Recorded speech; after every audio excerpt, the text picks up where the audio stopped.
कंकाल का रहस्य। चौरा गांव के खेतों में इन दिनों खुदाई का काम चल रहा था। असल में इसी गांव से होकर एक अच्छी सड़क गुजरनी थी, इसलिए यहाँ खुदाई शुरू की गई थी। अचानक एक दिन खुदाई करने वाली मशीन से कुछ टकराता है। बाद में जब खोजबीन की जाती है तो वहाँ से 2 कंकाल मिलते हैं। पुलिस गांव के लोगों से पूछताछ शुरू करती है। आप लोगों को क्या लगता है ये किसके कंकाल हो सकते हैं? अरे साहब, हमें क्या पता ये किसके कंकाल है, आप ही लोग पता लगाइए। हम लोग तो बहुत ज्यादा डरे हुए हैं। हाँ, हमारी फॉरेंसिक टीम अभी आ रही है। ये बताओ कि इस गांव के रहने वाला कोई जोड़ा गायब तो नहीं ना? क्योंकि शुरुआती जांच में तो ये बात सामने आ रही है कि एक कंकाल किसी पुरुष का है तो एक किसी महिला का। साहब, हमें तो बहुत डर लग रहा है। ऐसे कंकाल मिलने का मतलब गांव के आसपास ही किसी की हत्या हुई है या फिर किसी को जलाकर मार डाला गया है।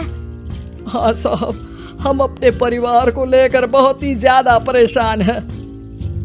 देखिए, आप लोगों की परेशानी हम समझ सकते हैं, लेकिन आप लोगों को पुलिस का सहयोग करना होगा, क्योंकि आपके सहयोग के बगैर हम ये पता नहीं लगा सकते हैं कि आखिर ये किसके कंकाल है और इनकी हत्या किसने की। ठीक है साहब, गांव के लोग आपका पूरा सहयोग करेंगे। हाँ साहब, पूरा सहयोग करेंगे। तो फिर ठीक है, हम अपनी जांच शुरू कर देते हैं। कुछ दिन बाद जांच रिपोर्ट आ जाती है। पता चलता है कि ये कंकाल करीब 20 साल पुराने हैं, यानी 20 साल पहले किसी जोड़े की हत्या कर शव को यहाँ पर दबा दिया गया था। इंस्पेक्टर राघव, ये बताओ कि 20 साल पहले की मर्डर मिस्ट्री क्या आप सुलझ सकती है? हाँ सर, क्यों नहीं, लेकिन अब सबूत और गवाह काफी मिट गए होंगे। मुश्किल तो होगी, लेकिन शायद किसी परिवार को इंसाफ मिल सके। इंस्पेक्टर राघव, आप बिल्कुल सही कह रहे हैं। किसी परिवार को तो इंसाफ मिलेगा ही और किसी को उसके किए की सजा भी मिलेगी। जी सर, मैंने तो जांच शुरू भी कर दी है। 20 साल पहले इस गांव के 2 जोड़े अचानक कहीं गायब हो गए थे। मैंने दोनों ही परिवारों के बाकी के सदस्यों से बातचीत शुरू की तो उन्होंने बताया कि उनके बच्चे शहर गए थे, लेकिन आज तक वापस नहीं लौटे हैं। लेकिन ये दोनों शव किस परिवार के सदस्यों के हैं, ये कैसे पता चल सकेगा? सर, मैंने डीएनए टेस्ट करवा लिया है। आज शाम तक इसकी रिपोर्ट भी आ जाएगी। अच्छा, ठीक है।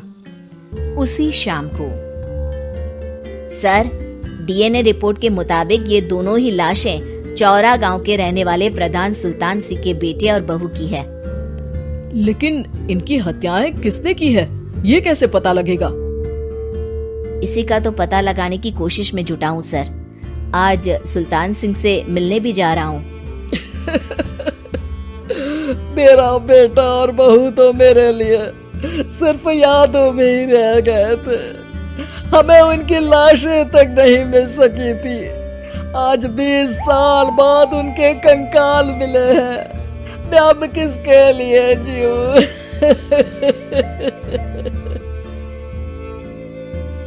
लेकिन सर, क्या आपकी किसी से कोई दुश्मनी थी? अपने बेटे बहू की हत्या के लिए आप किसे जिम्मेदार मान रहे हैं? अब मैं किसका नाम बोलूं? मेरी तो किसी से दुश्मनी नहीं थी, बस मेरे बेटे बहू को कोई वापस ला पाता।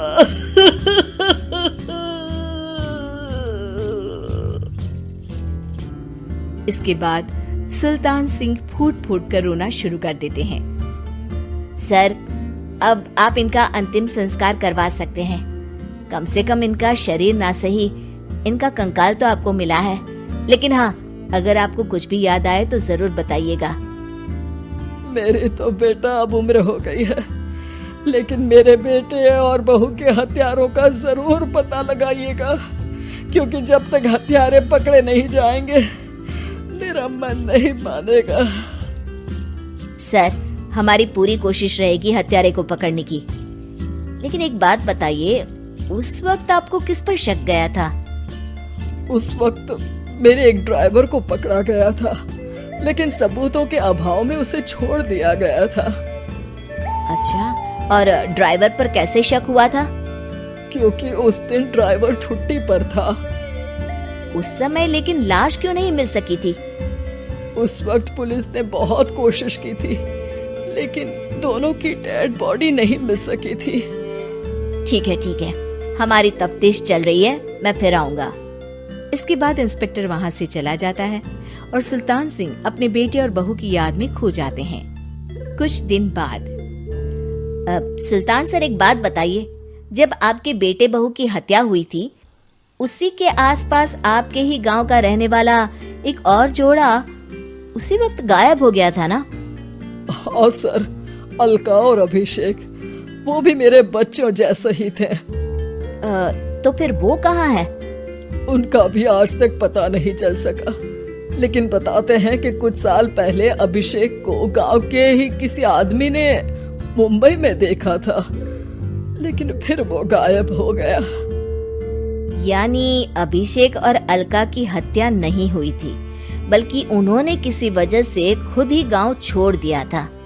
हाँ, हो सकता है, क्योंकि अभिषेक मेरे बेटे संतोष का अच्छा दोस्त था और उसका मेरे घर भी आना जाना लगा रहता था।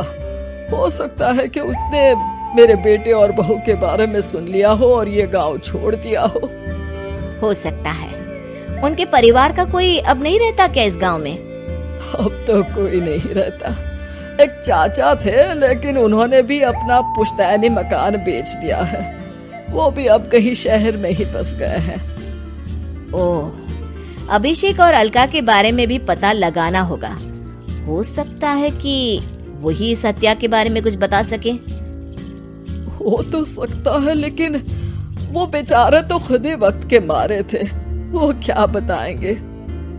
फिर भी सर, जब केस दोबारा खुला है तो जांच तो करनी ही पड़ेगी, और इस बार तो लाशें भी बरामद हुई है। कुछ दिन तक लगातार तफ्तीश चलती रही। एक दिन थाने से सुल्तान सिंह को फोन आता है। हाँ, कौन बोल रहा है? सर, मैं कांस्टेबल तुलाराम बोल रहा हूँ थाने से। आपको थाने आना पड़ेगा। थाने? लेकिन क्यों?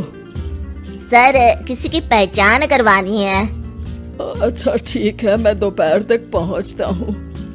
सुल्तान सिंह दोपहर में थाने पहुंचता है। कई पुलिस के अधिकारी वहां मौजूद रहते हैं। सर, आपके बेटे की हत्या का रहस्य आज शायद सुलझ जाए। अच्छा इंस्पेक्टर राघव, पर वो कैसे? सर, उस आदमी को देखिए, क्या वही अभिषेक है? सुल्तान सिंह की आंखों में हैरानी से आंसू आ जाते हैं। हाँ सर, यही अभिषेक है। ये आपको कहाँ से मिला? सिर्फ अभिषेक ही नहीं, बल्कि इसकी पत्नी अलका भी इसके साथ है। मैडम, जरा अभिषेक की पत्नी को लाइए। जैसे ही अलका को पेश किया जाता है, सुल्तान सिंह जमीन पर गिर जाते हैं।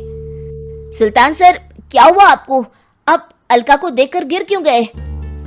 सुल्तान सिंह सर पकड़कर बैठ जाते हैं। ये अलका नहीं, बल्कि ये तो मेरी बहू रितु है।